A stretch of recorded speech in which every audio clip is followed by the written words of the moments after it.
কাল দেশে ফিরে বিমানবন্দর থেকে সরাসরি ৩০০ ফিটে সংবর্ধনা অনুষ্ঠানে যোগ দেবেন বিএনপির ভারপ্রাপ্ত চেয়ারম্যান তারেক রহমান। বুধবার দুপুরে গুলশানে বিএনপি চেয়ারপারসনের রাজনৈতিক কার্যালয়ে এক সংবাদ সম্মেলনে এসব কথা জানান বিএনপির স্থায়ী কমিটির সদস্য সালাউদ্দিন আহমেদ।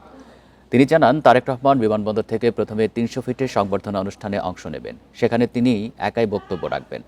পরে এভারকেয়ার হাসপাতালে চিকিৎসাধীন মা বেগম খালেদা জিয়াকে দেখতে যাবেন।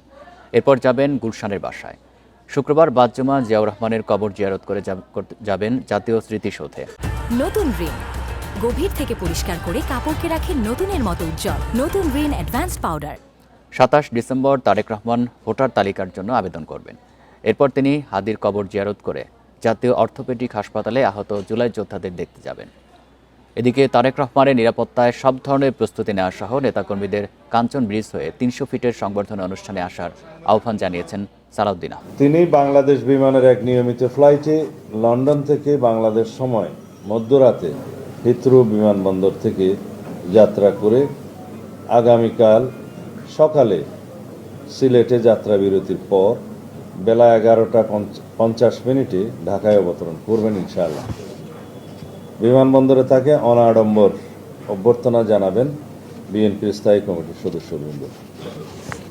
বিমানবন্দর থেকে তিনি চিকিৎসাধীন দেশনেত্রীর শয্যা পাশে অবস্থানের জন্য এভারকেয়ার হাসপাতালে যাবেন ৩৬ জুলাই এক্সপ্রেস ওয়ে, যেটা ৩০০ ফিট বললে সবাই চেনে।